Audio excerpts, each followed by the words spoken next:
Do you have the recorder? I felt the loss. Okay. All right, good evening and welcome. Today is Tuesday, October 11th, 2022. We're convened as the Provo City School District Board of Education. We're meeting at 280 West, 940 North in Provo, Utah. The time is approximately 7:07 p.m. And we will begin with a roll call. So we'll start down here with Derek. Derek Anderson, business. Gina Hales, board member. Jennifer Partridge, board member. Rebecca Nielsen, board vice president. Melanie Hall, board president. Keith Rigel, superintendent. Terry McCabe, board member. Nate Bryson, board member. Is there a motion to convene? I move that we convene our business meeting. All right, we are now open in our business meeting, and I'm going to turn the time over to board member Terry McCabe for her opening remarks. For my opening remarks, the Provo High School Chamber Singers will sing the national anthem.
Thank you, that was beautiful.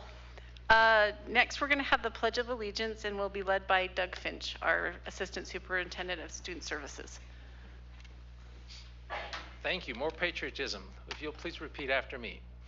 I pledge allegiance to the flag of the United States of America and to the republic for which it stands, one nation under God, indivisible, with liberty and justice for all. Thank you. Okay, we're coming to one of my favorite parts of the meeting, but our Provo Way Awards, and so we're going to turn the time over to Jason Cox, our Deputy Superintendent. Good evening, school board. I also agree. I enjoy this part of the meeting quite a bit. I love every month getting the opportunity to go out and congratulate the people who work so hard for us. We have so many great people in our school district that deserve to be recognized. And so tonight, we have the following people that are going to be recognized with the Provo Way Award. We have Katie Lewis, Emily Ensign. Oh, and I apologize if you wouldn't mind standing as I read your name. Katie Lewis, Emily Ensign, David Kent, Kathleen Tessum, and Sarah Jensen. Let's give them a round of applause.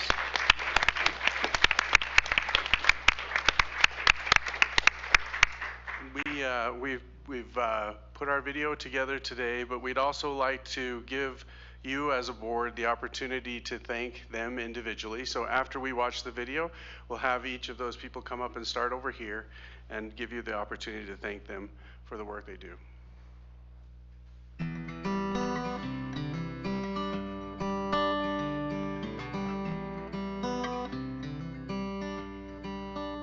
I've had the pleasure of working with Emily as both a parent and a coworker. She is always very friendly and helpful. Emily has helped me with everything from simple questions about the school and how to help my daughter be successful as a student to obtaining information when my daughter was ready to transition to high school.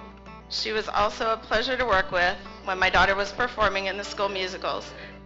Now as a coworker, she has helped me to follow procedures when I needed to do observations of students. Emily is always willing to help and goes the extra mile to obtain information she may not have at her fingertips. It is a true pleasure to work with her. Katie has been with us for just about 8 months, and in that time she has worked at home to change up our menus and to revamp what our school menus are as a whole. She made sure our carb counts are right. She's doing everything for our special needs kids, and she's just amazing. She cares so much about the program and is out there meeting our managers. She's out every week just making sure they know how much she cares about them and their input.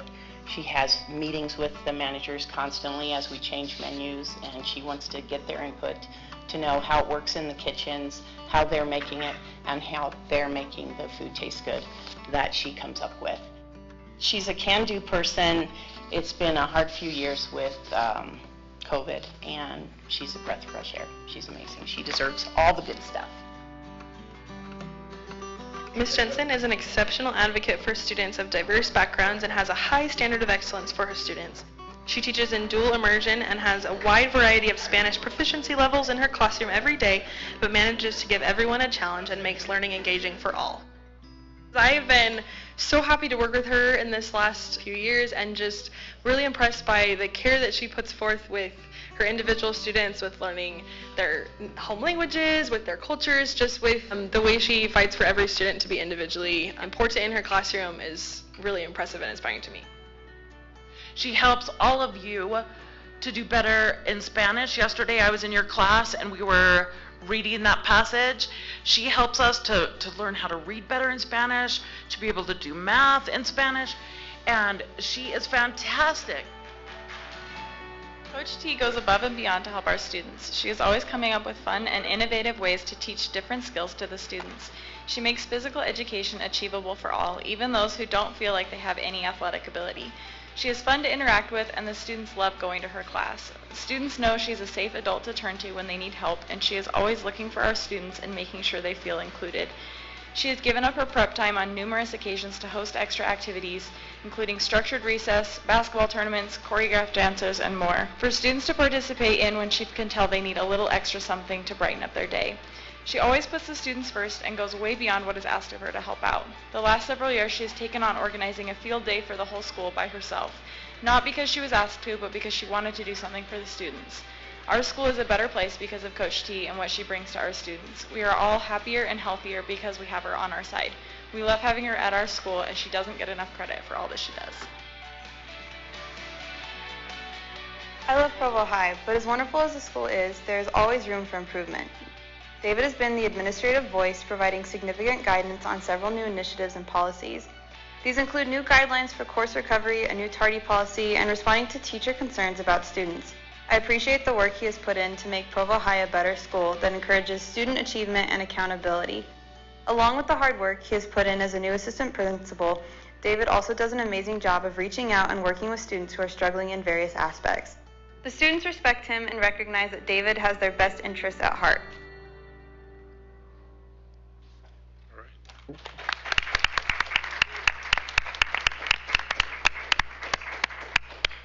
We'll have you come up and start over here on this end, and we want to be able to let the board thank you also.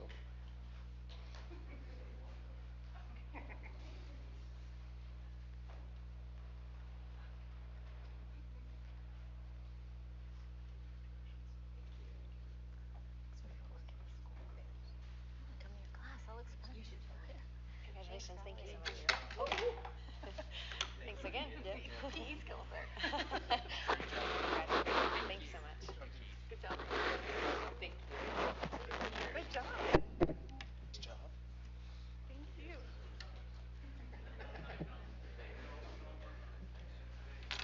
You guys at the right. Always so fun to recognize such outstanding people in our district, so thank you again. I'm going to turn the time over now to Clint Smith, who's going to talk about eSchool in our district.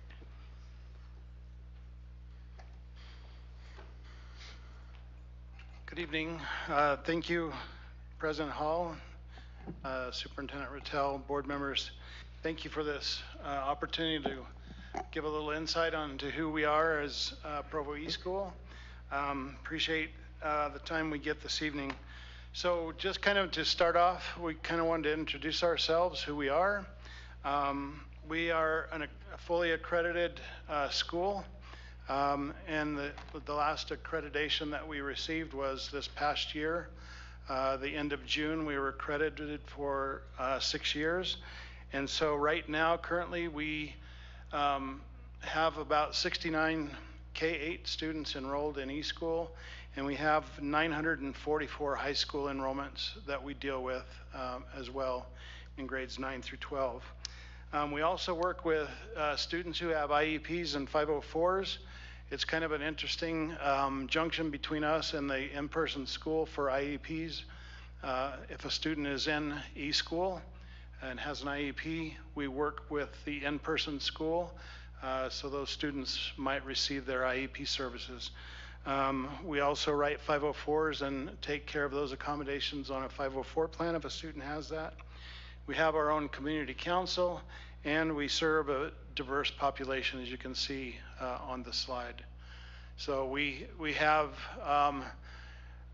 the enrollments have been up and down, and we'll talk a little bit about that a little bit later. Our accreditation, we're fully accredited, like I said, and that accreditation goes through 2027.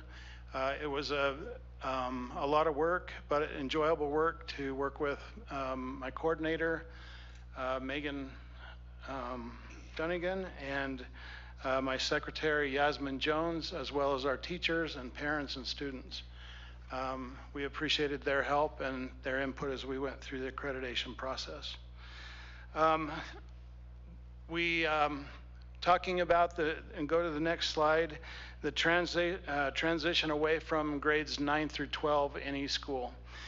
This came about before I was appointed to be the principal of eSchool. And there are some reasons why we went away from 9-12 enrollments. The graduation rates, they were not trending in a good way. The enrollments were from all over Utah, and so the graduation rates, a lot of students would come to eSchool. Then once they took the ACT test and passed, they were off to college, and a lot of them, most of them, did not graduate from the program itself. That was one of the reasons for transition away. Student responsibility, the high school students did not want to just pawn their struggling kids off from their in-person school to eSchool, and so this allowed some of those kids to be dual enrolled who needed an online option. And so the high schools still own these 9 through 12 kids, and that's another one of the transitions away from 9 through 12. Also, the staffing issues for 9-12, it was a very heavy burden for the small staff that we had. That included counselors, proctoring AP exams, the ACT. It also had to do with or the CTE, work-based learning specialists. That was, in a sense, one of the areas that was difficult to staff all those people to maintain a working high school. The transition away from 9 through 12 ended in May of 2017, and by May of 2020, all students who had enrollments in the eSchool high school portion had matriculated by May 2020. The next thing we want to talk about is MyTech High and Harmony. We ended those contracts. The board chose to end those contracts. The district wanted more control over the curriculum. Some of the coursework was not as rigorous as the board wanted it to be. We brought that back into the district's hands. Also, the 19 and 20 school year, very few of the kids enrolled in these MyTech High and Harmony courses were from Provo. Only 7% of all the students were from Provo, and so that was something that they looked at as well. There was student and teacher ratios to take into consideration, teaching compliance with the LEA expectations and our policies and procedures, background checks for third-party vendors. MyTech High and Harmony are third-party providers, and so there was an issue there that was looked at, and the decision was made to sunset these programs. The cost, it was not a very beneficial cost to the district.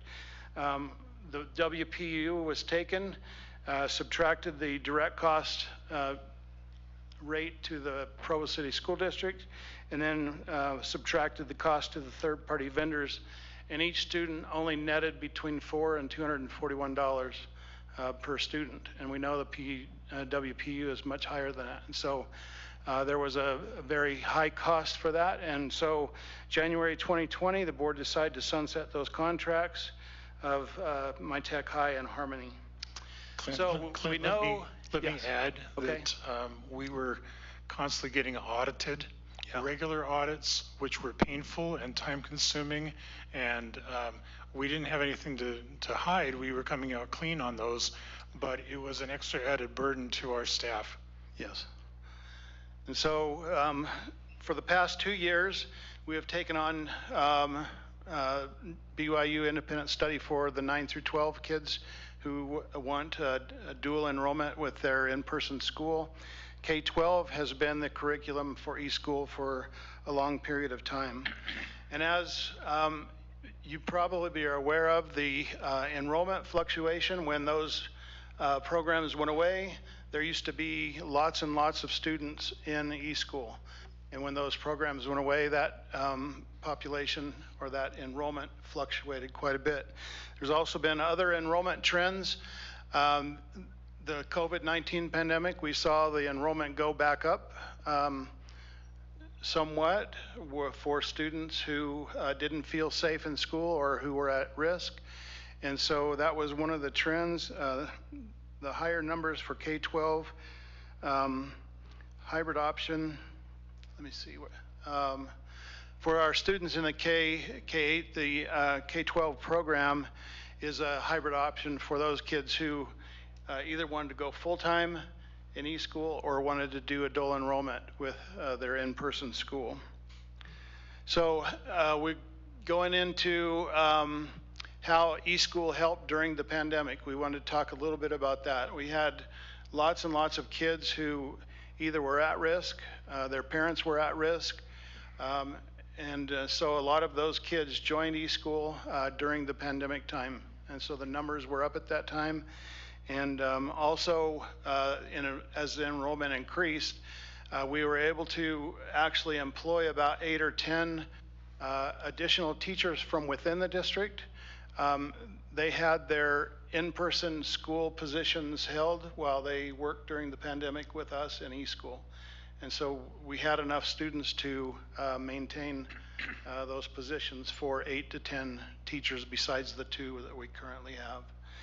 And also we provide, when we expanded it to the high school program for students, there was a big number of high school student enrollments that jumped up pretty high. And like I said earlier, currently we have about 944 enrollments in about 60, how many classes do we have?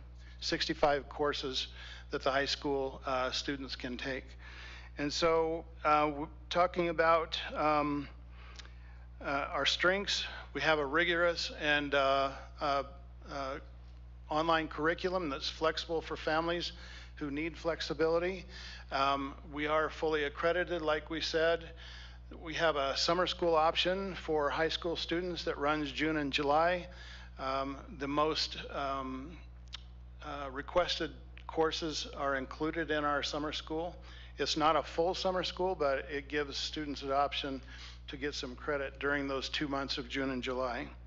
And also, like I spoke earlier, we work directly with IEP and 504 students. That's one of the strengths of being able to be dual enrolled is we work with the brick and mortar school.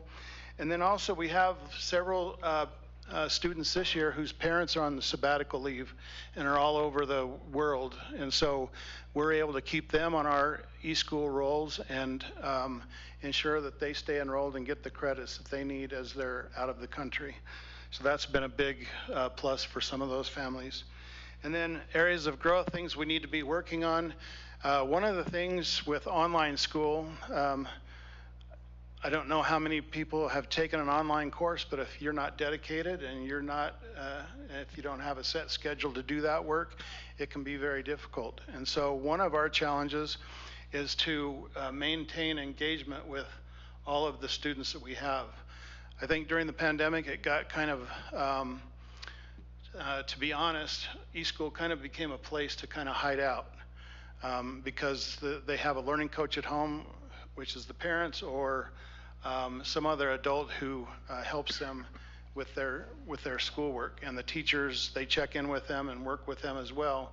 But a lot of times they weren't fully engaged, and that's one of the challenges we have is making sure that we have that engagement. We have implemented a P-score attendance policy. A P-score means progress, and we score a P0, which means a student didn't do anything during the week. A P1, they did minimal. P2, they did what was expected, and a P3 is they exceeded the expectations.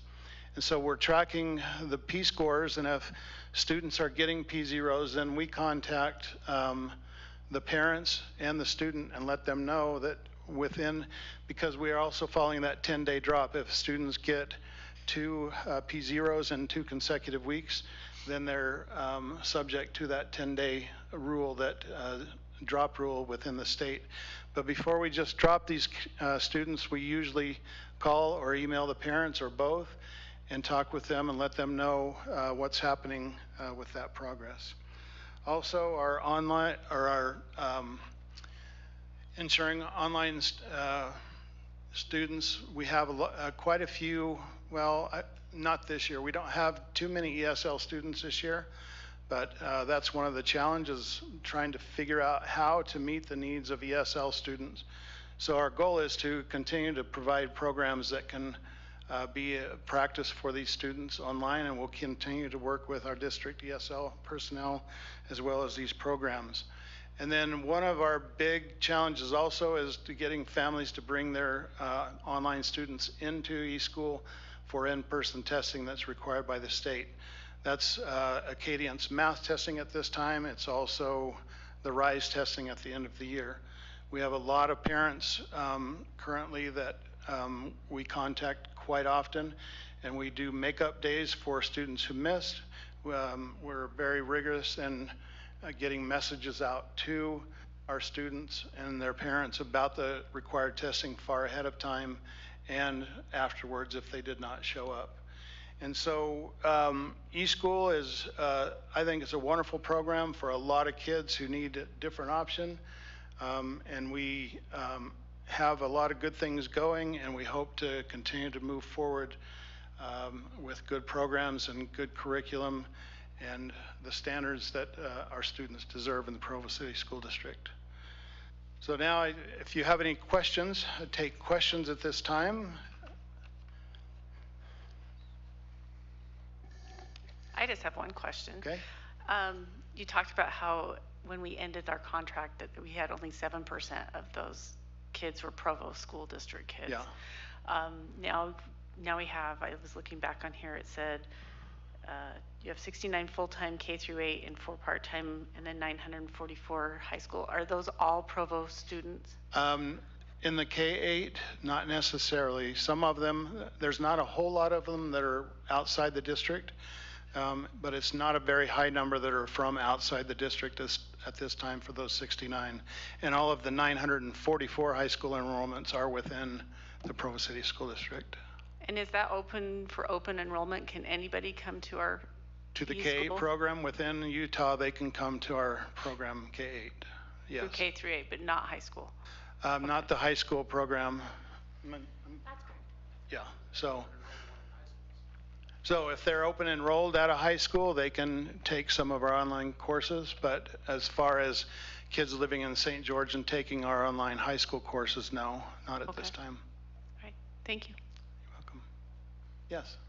So can you explain, it says 28 licensed high school teachers who facilitate the course offerings. Is that teachers who are teaching in our schools as well? Yes, these 28 teachers that we have for our high school courses, they're already employed either at Tempview, Independence, or Provo High School.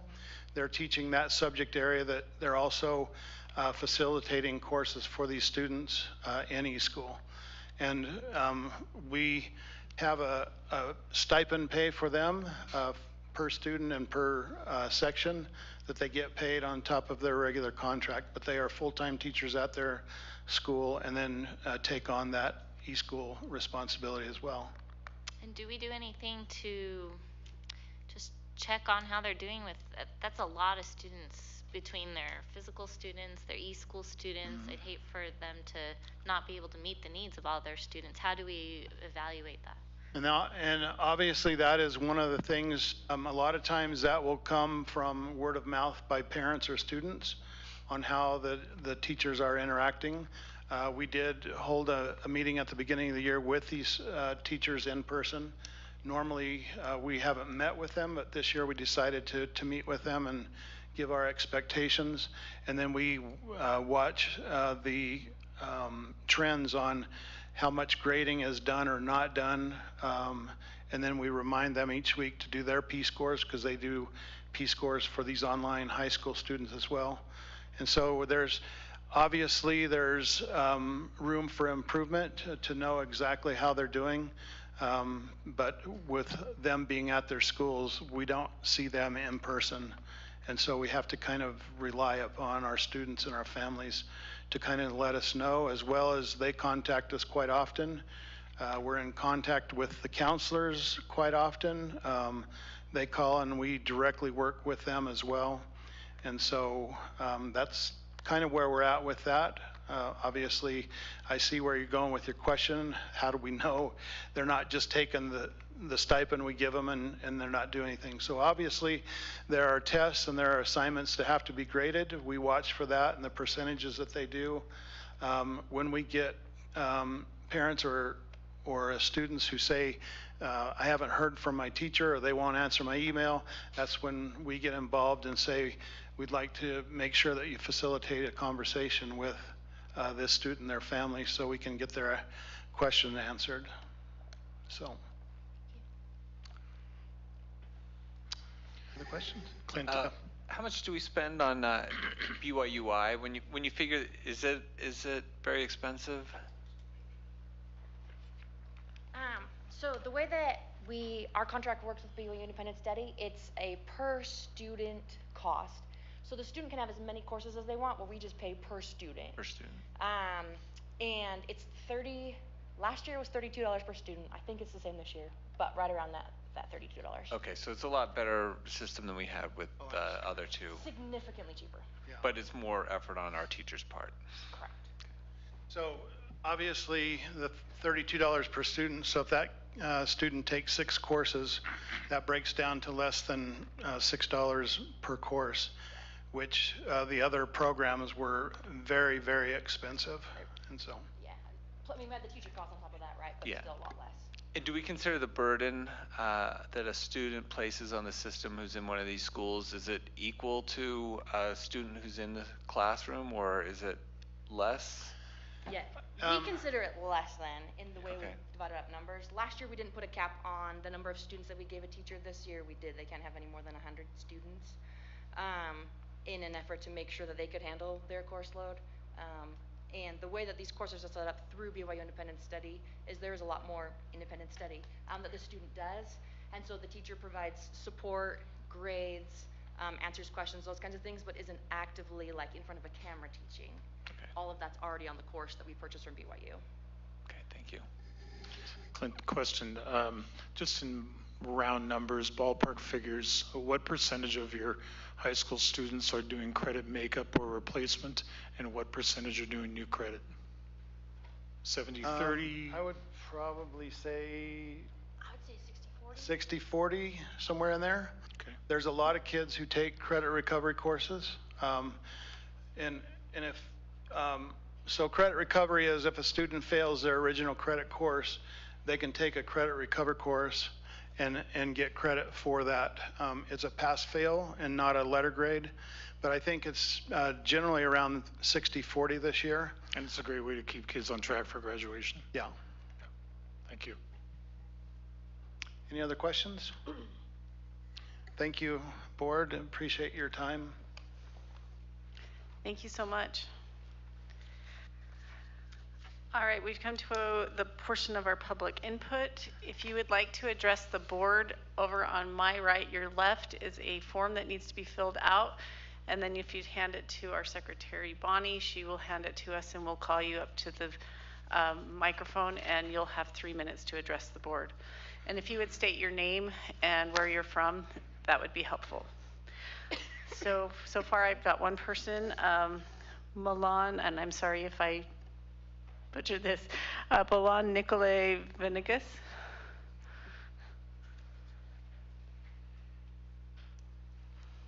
Hello, so I'm Milan Nicolai Venegas. It's great to be here with all of you tonight.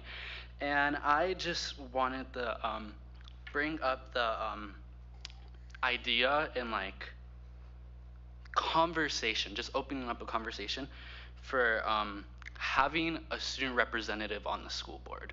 So I'm working around with a bunch of groups of high school students across the state that are working to add non-voting student school board members to their boards. And in accordance to the piece of legislation that was passed through Utah's legislation in 2018, that is a possibility. There's already a student representative position on the Salt Lake City School Board, and they have had an amazing experience with it so far, and it has worked for them incredibly well. I just wanted to make the board aware overall that there are students interested in having a representative, and I just wanted to open up the possibility and the conversation to have one. Thank you for your time. I really appreciate it. Thank you. Thank you so much. Is there anyone else that would like to address the board? All right, seeing none, I'm going to close our public input portion. And we're going to go back to study session items before we go into our business items. So let me just get back. So were there any further questions for Doug about open enrollment before we close that part of the study session?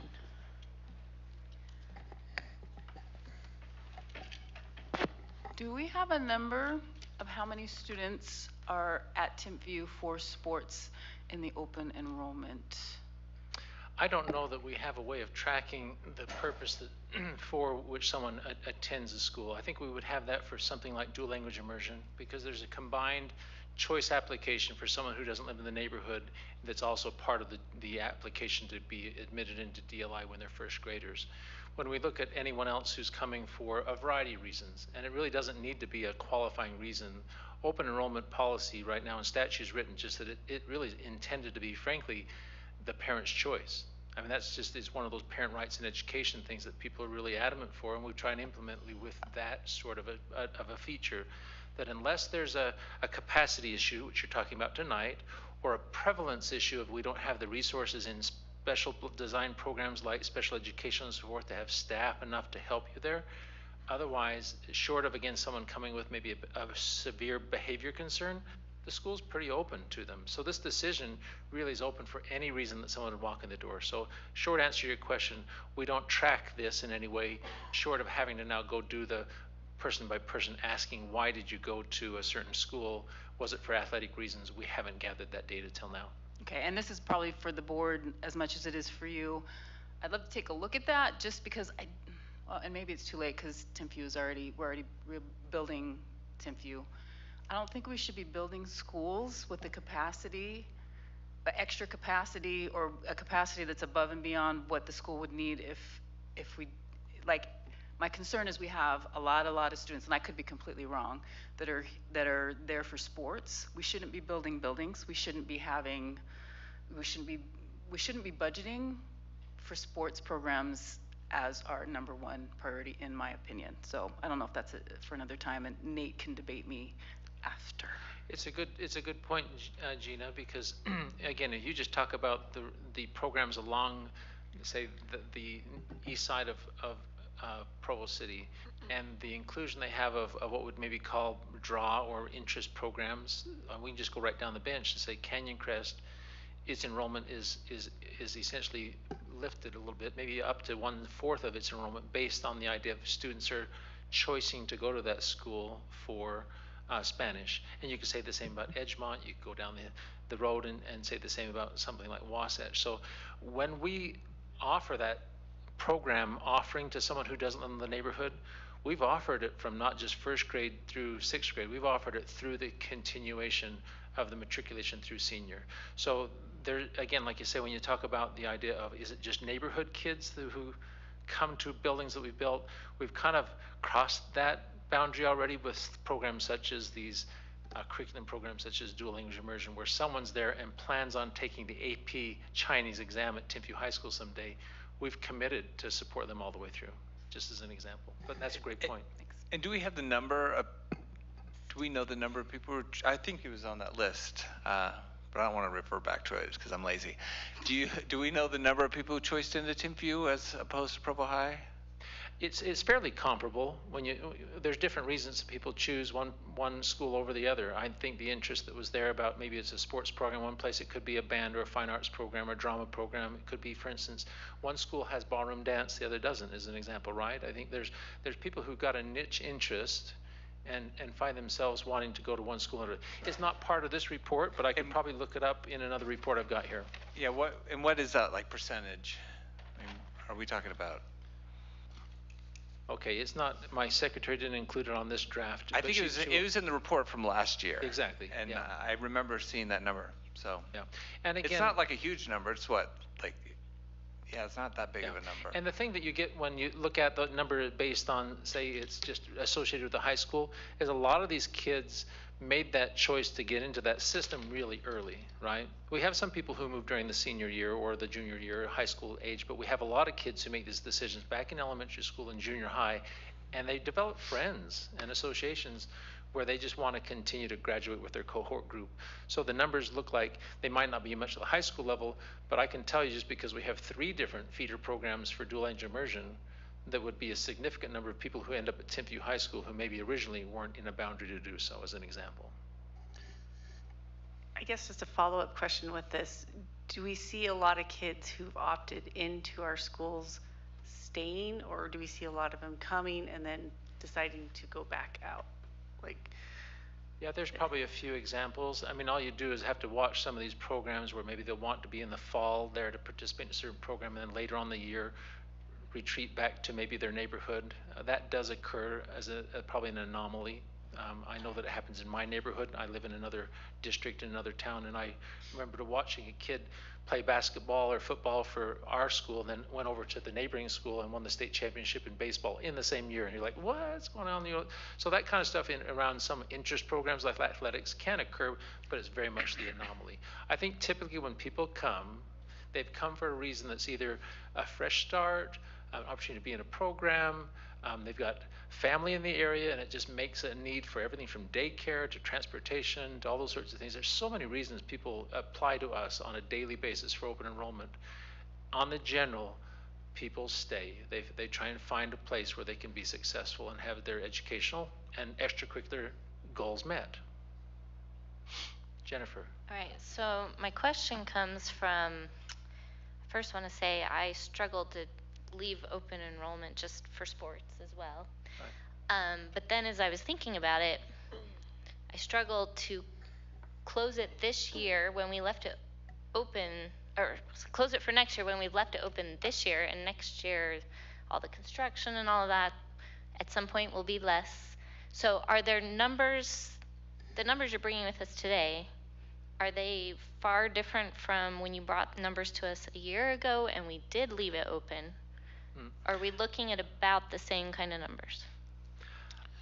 I think that we're looking about the same kind of numbers. Doug, can I add to that too? But I'll let the superintendent speak to that, because that's the answer directly to your question, but context the superintendent might provide, I think what we've learned over this past year was that it was a mistake to recommend to leave it open simply because of the parking issues, the challenges that have gone on in the neighborhood with ongoing parking challenges, crowded hallways, et cetera, et cetera. If we had it to do over again, we would have come in here with a different recommendation. And that is a genuine conversation we've had as council, what Keith just represented there. There has been concerns from day one about our capacity to safely hold school and keep the community from not being completely upset the disruption we're causing there. So that's a genuine answer. So the numbers are the same, but we are being more reflective about saying, boy, when the rubber hit the road this year, it has been a challenge to manage, and that's across the board from anyone who works at that building to who lives in the neighborhood giving us that feedback. And to add with that, parking issues are going to get worse next year. More on-site space will be utilized by the construction project, right, for either staging or demolition or so forth. So it will just be more pressure pushed to the neighborhoods and not on-site for another year's time. So again, another consideration. And when you talk about someone who's coming for choice, they don't qualify for district transportation. Is part of the choice application. It's probably worth noting that they say, I will provide my own transportation. You know what that looks like generally for high school kids. A caravan that drops them off, tries to find a way into an unloading zone, or they drive themselves, right? As opposed to people who live in the neighborhood who might qualify for a bus route, we can utilize the great big 90-passenger school buses to be more efficient when it comes to parking space. So it can be an element of exacerbating the parking issues that are there by inviting more people who have to drive to school into the school enrollment, right? That's another good point. Thank you. Any other follow-up questions, Jennifer? That was helpful, thanks. Okay. Again, I just want to be resourceful to you. I think the superintendent and I have represented that we would like some direction from the board tonight. I think you'll find, whether it's now or later in the meeting, if you want to identify the language regarding emotion and so forth, and we'll just continue to be resourceful to you in answering the questions for this important decision. Thank you. Okay, I'm going to let you stay up there. We're going to talk about the SHARP survey next.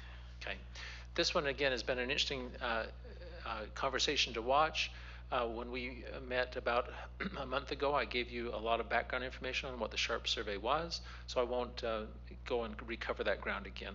It essentially is helpful for multiple agencies, including those who work in healthcare, those who work in safety and prevention, those who work in schools and other types of community responses, to get information that helps them design programs and interventions that our community needs. It's an anonymous survey that does not tie any of the results back to a single household or back to a single school per se, but just gives us generalized information about our school district and our county.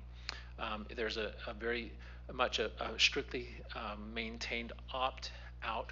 You have to opt in only to participate, and the availability for anyone to read the questions at any time. So just that's the general background that I remind you about.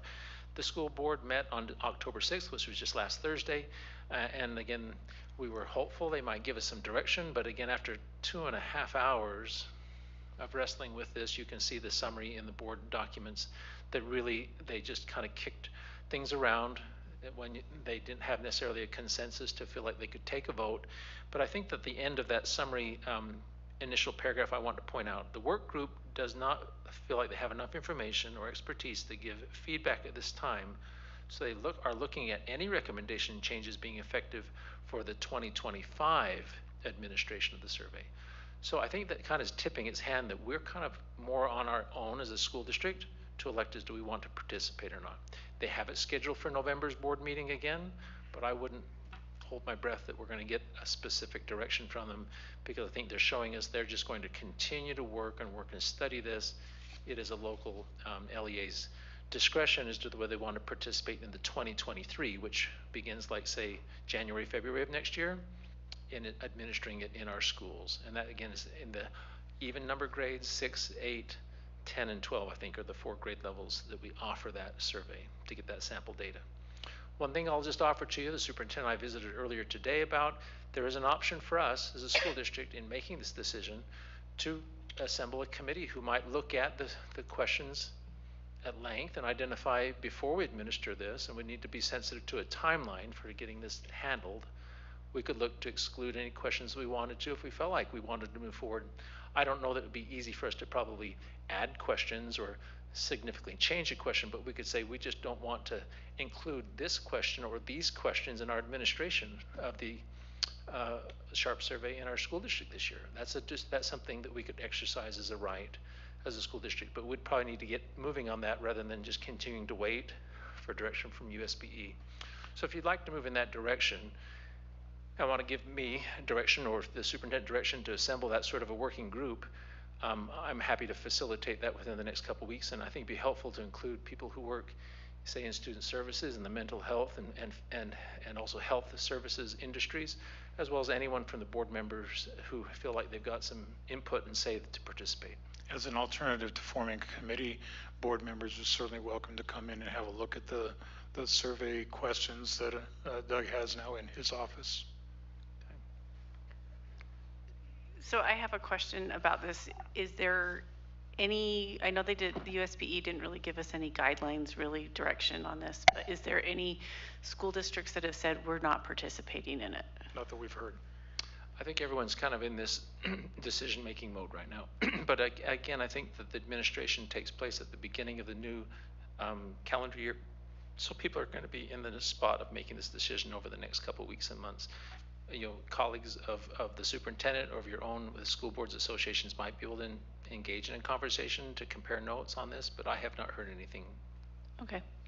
And when would we be like the latest date to let the state know that we don't want to participate or we are going to participate? Yeah, I think that there's, again, the idea that we would notify them, I think, by December at the latest. I have my secretary trying to reach out to them for 2 things. 1, when is the latest date we need to notify them about our intentions? And 2, if we want to make adjustments to the questionnaire, when would we need to notify you so that it could be adjusted for our administration, say in February or whatever we decide to do that next year. So I'll have those 2 dates within a short period of time. I can share it to you through email or another setting. But okay, this isn't an item that we have on the agenda today for a vote per se. We just felt like this was probably an ongoing discussion and just want us to continue to be resourceful as you make this important decision that you feel is in the best interest of our community.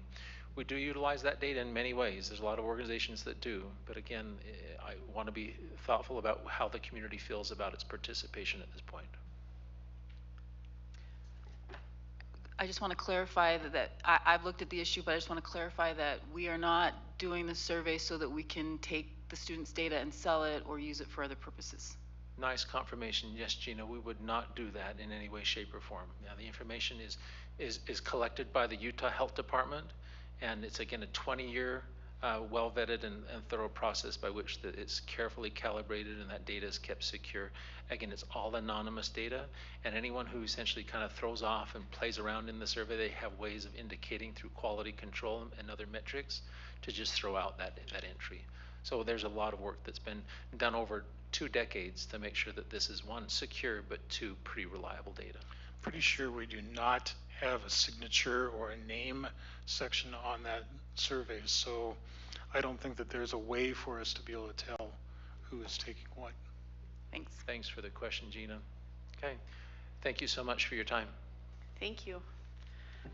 All right. Next, large purchase request. Derek, am I handing that off to you first? Yeah, so what you've got before your board is a large purchase request for our Wonders reading program, and this is specifically for our EL population. And the funding source that is going to cover this is going to be the ESSER funds. It's to target the learning loss in that cohort of individuals. All right, is there any further questions about? Michelle's here. Does she want to say anything? Did you want to say anything, Michelle? I'll answer any questions about it. Okay. All right, it looks like we don't have any questions. Okay. Thank you for being here. Next, this is just a reference. The NSBA conference has been set for April 1st. Oh, I just wanted to skip that, Derek, sorry. We're going to turn the time over to Derek for the new fund for self-insurance. All right, so this will be just again really quick. There's not much to this. I just need the board to approve the creation of a new fund for moving to self-insurance. So this will be designating and preparing for us to go self-funding next year. So. Any further questions on that? Okay, we will have that in the business items tonight. All right, now I'll talk about the NSBA conference. So this one has opened up now, right? As of tomorrow. As of tomorrow, and we are just I just want to get a feeling from the board members whether or not they feel like they would like to go or not. So before McKay left, he told me that he thought that it's a really good opportunity for professional development for the board to go. So he was in favor of it. Okay. And I agree with him. When it was my first time going to San Diego for it, and I felt like the classes that I went to were productive, and I learned a lot from them. I would agree. I won't be heartbroken if we don't go. I do think I learned a lot, one of which is how to involve students with school board. So talk to me. That's all I have to say. I think it's important to have that professional development and that opportunity. I personally won't be able to go this year, but I support everybody who wants to go to be able to do so. I always enjoy going and learn a lot. Okay, well. I reached out to the people who were going to replace me. One said that she'd be interested in going, the other didn't reply. So just so you know. Okay. All right, well, I think that means that we can look ahead with that, go forward. Maybe make some reservations and stuff. Okay, so Bonnie, will you send us an email? Okay, thank you. All right, next we are at our consent calendar review and questions. All right. I have questions. All right, go ahead, Terry. Derek, on the warrant report on page 2, are you there? Can you explain what audio enhancement is? Or do you want to? It looks like he wants to answer the question for you. Can Kate answer it? Okay, so audio. Derek. Audio enhancement is. Derek, he wants to answer the question. Okay, all right. So audio enhancement is the vendor. That's just the vendor name. So what I believe this one is, and please correct me if I'm wrong, but we went and put boxes in each of the schools that have keys in them and the ability to access with a keypad inside the school and be able to get like this kind of key? An actual physical key though. Oh, okay. So what it does is it's a PAL box at each school to where if you don't have a badge or you don't have a key, we have the ability to get into the school through either a phone and a smartphone app or the keypad. Because Shadow's one that was telling me about it, just barely. So I was taking a little bit of a shot on that one. So Audio Enhancement is a vendor that we use that does our newest intercom, Epic. So I'm not sure with that, what might be coming PAL from boxes on the wall. Okay, well then. So what could be happening is, so when we have vendors go into our schools, they need access to the rooms, and so we do a master key in these schools to try and help them be able to gain access instead of making it to where we have to either have a custodian or whatever, because like our current vendor, they're there from 3:30 until midnight. I don't know if any of our custodians would want to stay there until midnight to make sure the school gets locked up.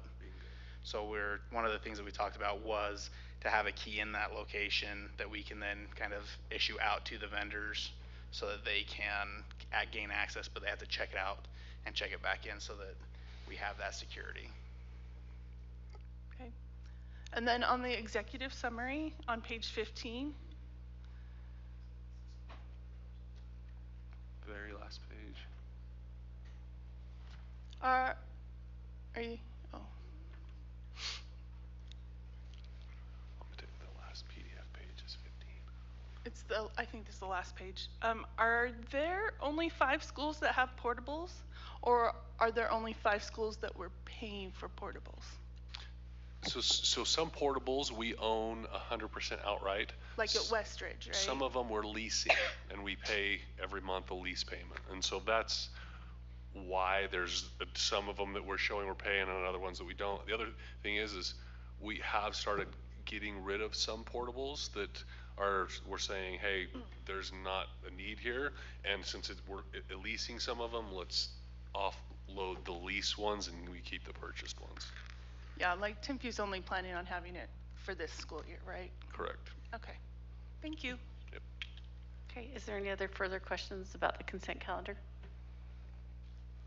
Okay.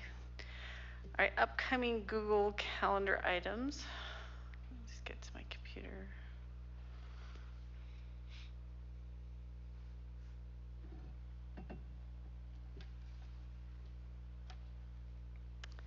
All right, so we have a study session coming up on October 25th.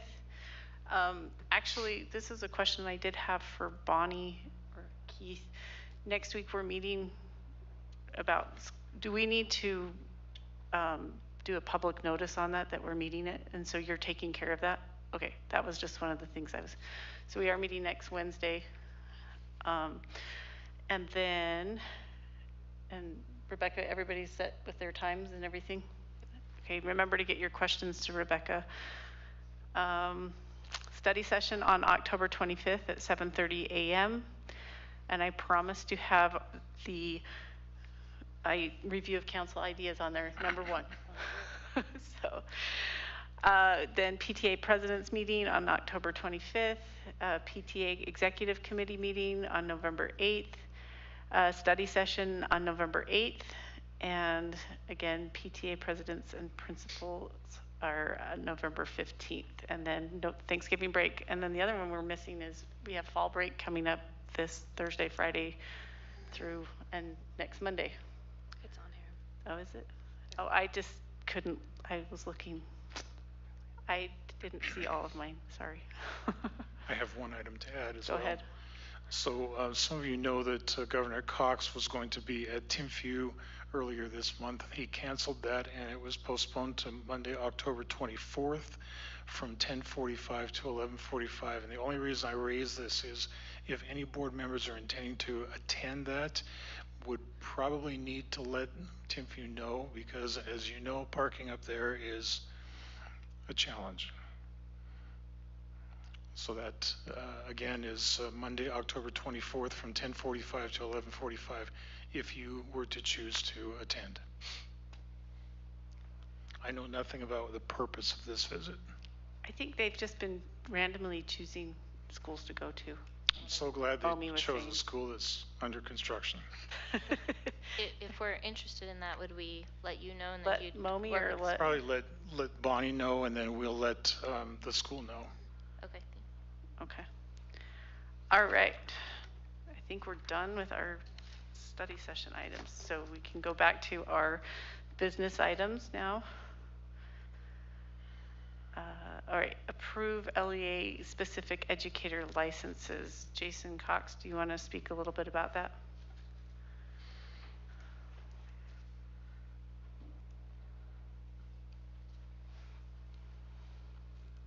Yes, thank you. So we have our LEA specific licenses which we're required to have you approve year over year. So we gave you the list. This year we have some people who are continuing from last year. I believe I said 27 earlier, it's actually 30 total.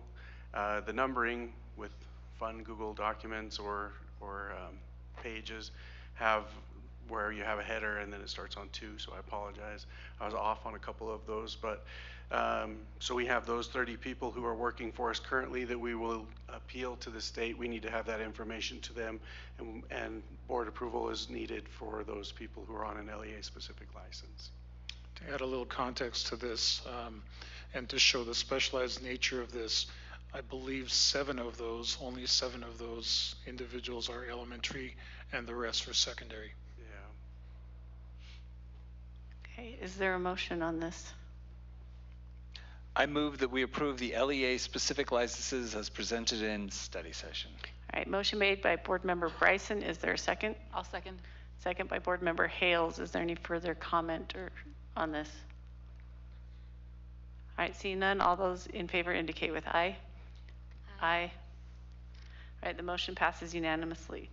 Next, we need to approve policy 4020. Anne Marie, would you like to speak about that?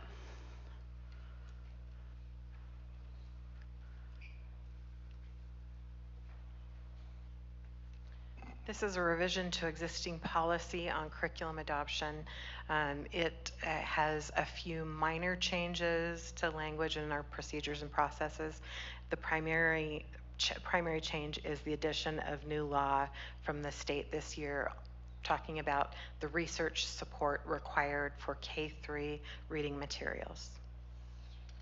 All right, is there a motion? I move that we approve policy 4020 as discussed in study session. Motion made by Board Member Partridge. Is there a second? Second. Second by Board Member Nielsen. Is there any further discussion on this motion? All right, seeing none, all those in favor indicate with aye. Aye. Aye.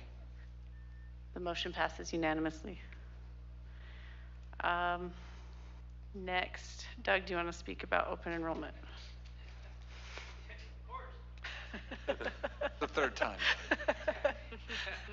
I'm back. And again, I have not much more to offer here, except for just maybe looking at how you want to propose a possible motion here.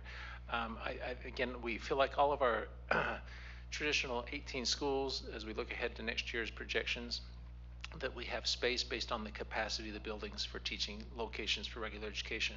We are concerned about one location and the context of it being under a significant burden to that community and parking and construction and so forth. We are asking the board to consider putting a closed status on that school. It's a year-to-year decision. You can include any stipulations about maybe handling any extenuating circumstances through an appeal process, such as emergency placement or family concerns that might come to our attention that we can handle as under the superintendent's guidance for the next academic year. But we just do want to make sure that the board is really aware of and very thoughtful about making this decision as a commitment for the upcoming school year relating to open enrollment. Any additional questions for me? All right, is there someone that wants to make a motion? No. Somebody better write it. Well, yeah, if someone writes it out, I'll read it. I don't know what to say. Well, which way are you? I move that we don't do anything. Okay, motion. Is there a second? What do Never we mind. need? I withdraw my motion because it's going to lose. So I just want to have a debate on this in a second. So I'm just waiting until we get to the debate portion of the program. Just to Is there clarify, some sample language recommend- that's a way for you to, in terms of the close, and you just add to with granting some exceptions to the school administration, or is it the district office perhaps to grant appeals as it deems necessary, something like that? So I'm going to take a stab at it. Go for it. You're I good at move this. that we close enrollment, open enrollment to Timpview High School only for the upcoming year, except in the case of extenuating circumstances, That may be appealed to the superintendent. which may or be his appealed designee. to the superintendent Or his designee. his designee. Did you get that, Bonnie? I'm not going to be able to repeat it, so I hope you got it. Go back and listen to it. I move that we close open enrollment for the upcoming year for Timpview High School. Except in the case of extenuating circumstances, which can be appealed to the superintendent or his designee. And maybe we ought to specify the 23-24 school year. You just repeated it. That was good. Okay. Yeah, that's You did a great job of repeating it. Not as tired as I thought I Not was. doing a great job of typing it. Do you need to In the case. re-repeat it to add the school year? She just Do I said need to that. repeat it to add the school year, or do you have that I'll on there, add Bonnie? it in. It was part of her initial just take statement. me a We're just trying to write down what she said the first time because it was so articulate. You never know. was very impressive. Robert's Rules of Order. We just Is want to there a make sure that second? what we're, Oh, you have to ask her that. what, ask her. Did someone second it? Oh, so motion made by Board Member Nielsen. Is there a second? I'll second. All right, second by Board Member Hales. Is there any further comment on Okay, this? so let me just throw out an argument for the board. I looked up our last year one. So last year we were negative 220. So the situation is better this year. Last year we were in the old school. We're going to be in the new school this year. The plywood's going to be gone. It's going to be a lot more relaxed. So there's fewer people. It's going to be less strain on the school next year than what we're already going through. And people are surviving. All of these students, and there's only 90, last year there was only 97 students who choiced in. There was 47 that choiced out. So, the net's like 50. It's not a huge, not a huge burden. We have space there for 250, and that's not functional capacity. That's just the capacity that we desire, because our functional capacity is like 400 or 500 more. So we have 250. Only a little bit less than 200 want to go in. Some are going to choice out, and then every student we get is the marginal cost of educating those students is zero. So it's just money that comes to us, and we become richer as a district, and we can afford to spend more on our students, afford better programs, because getting money in public education is very tough. But we can do that by letting more students in. And that's something I know that we've been thinking as a district, and tell me if I'm wrong, Derek, that we've been trying to get our numbers up a little bit, because the marginal income is just so much better. So that is my argument for keeping it open. If it's only net 50, I'm not sure that our district is going to get rich off of 50 extra students. That's $250,000.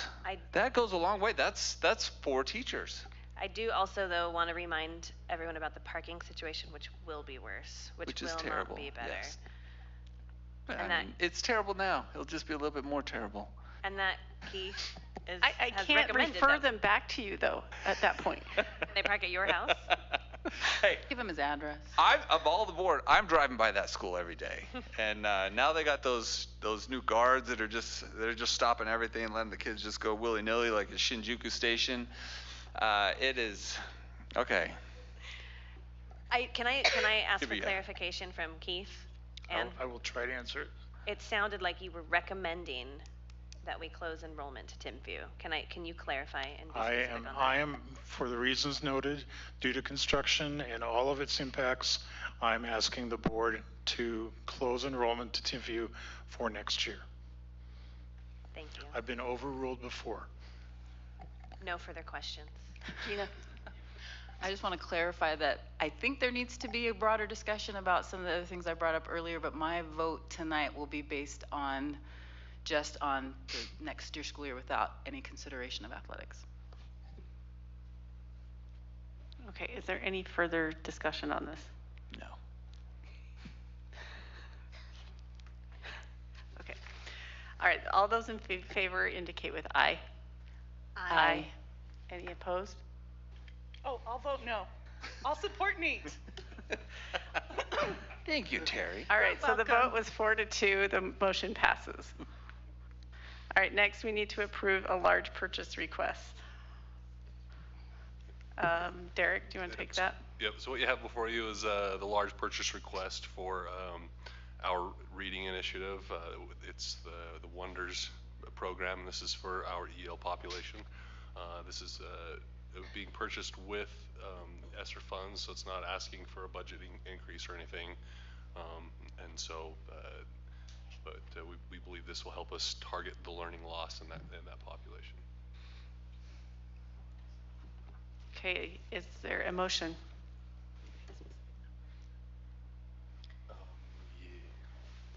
In the motion, do we need to include the dollar amount? That's what I was just asking. Okay, I have the dollar amount pulled up, but I don't have the. Okay, I'll make the motion. I move that we approve the large purchase request of $255,192.21. Does that sound right? Yep. For English language learners curriculum materials. All right, motion made by Board Member Partridge. Is there a second? I second it. Second. Can you repeat the amount for me, please? Okay, it's what's already written. It's the amount. $255,192.21. Okay, and then the second was made by Board Member Bryson. Is there any further discussion on this? All right, seeing none, all those in favor indicate with aye. Aye. Aye.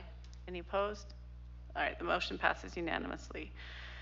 Next, we need to approve the new fund for self-insurance. Derek, do you want to talk about that? Yep, this is the new fund. We're asking the board to approve the creation of a new fund in our financials. And this fund will house the self-insurance program that we are rolling out and plan to have implemented in the next fiscal year. Okay, is there a motion? I move we approve. I'm going to throw Derek under the bus. He didn't put one in. I'm typing it now. What was that, sorry? You didn't put a motion. There's no motion language. Can I Yeah, make go one ahead. up again? You're I'll do good it at again. it. Okay. Becca's got it. All right. I move we approve the new fund for self-insurance. With the fund number of Fund 77. What? With the fund number of 77. With the fund number of 77. A lot of work for Bonnie today. Do you want to repeat that back, Bonnie? Okay. Oops, except I spelled it wrong. Motion made by Board Member Nielsen. Is there a second? I'll second. Second by Board Member Hales. Is there any further discussion on this? All right, seeing none, all those in favor indicate with aye. Aye. Any opposed? All right, that one motion passes unanimously. Next, we need to approve the consent calendar. Is there a motion?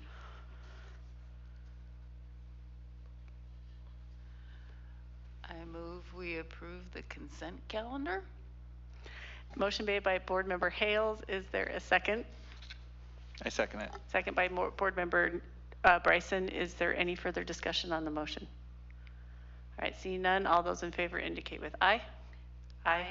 Any opposed? All right, the motion passes unanimously. I have the board member report. It'll be really quick. Just some few things that we've been doing around the district. I attended the district's monthly safety committee meeting this past week, and the new Raptor system is going to be rolled out in the schools, and they are working out a few of the small problems, but at least 6 of our schools will have the kiosks ready for them, and I'm excited to see these enhancements going into our schools. It'll be a great way to know who is in our schools at all times. So look for those in a few of our schools coming forward. And then this past Friday, I was able to attend a celebration of cultures from around the world at Dixon Middle School. And it was such a fun assembly to go watch and see all these different cultures come together, and they were just celebrating each other and cheering each other on as they were going. It was so much fun to go see. I would love to see this at all of our schools. It was so much fun to go watch. So I'd like to thank Mary Elisa for her hard work for putting that together and inviting us to come. We got to go to fall graduation. I'm so grateful that we get to hold that in the fall and celebrate these 2022 graduates. They are not late. They are just, but we still get to celebrate them. So congratulations to them. I was able to attend the STEAM night at Rock Canyon last night, and it was fun to see these activities coming back after 2 years of COVID, and seeing the fun runs and the fund runs and all these other fun things going on in the district. That it's fun to feel like we're getting back to normal in some ways. So, and then lastly, I was playing tennis at Timpview on Saturday, and I was noticing a whole bunch of kids. It was like 9 a.m. on a Saturday morning, and they all had garbage bags. And I was like, what? You know, this is not normal. So I thought, okay, as they were walking back past the tennis courts, I stopped them and I said, okay, what are you guys doing? Because this is too cool. Because I noticed them going down all the streets where they do all their parking, and they were picking up trash. And it was the National Honor Society, so I want to congratulate them for doing that. So anyway, that's my board report. All right, your turn. Okay, I have approved 4 in-state travel requests, 2 from Provo High School and 2 from Independence High School.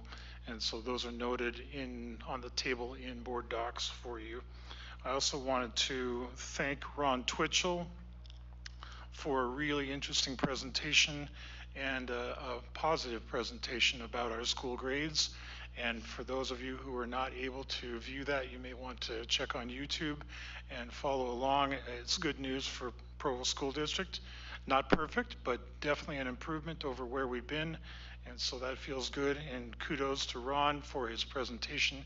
Kudos to our teachers for their great work, especially coming out of the pandemic, and the principals for having those conversations and leading those conversations in their schools around student academics.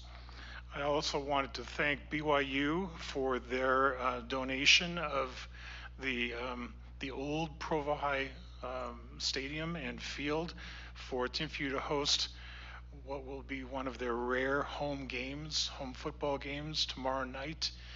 And it was very gracious of BYU to make that available to us for this particular game. So thank you to Steve Hafen and David Paul and the others that we've been working with there.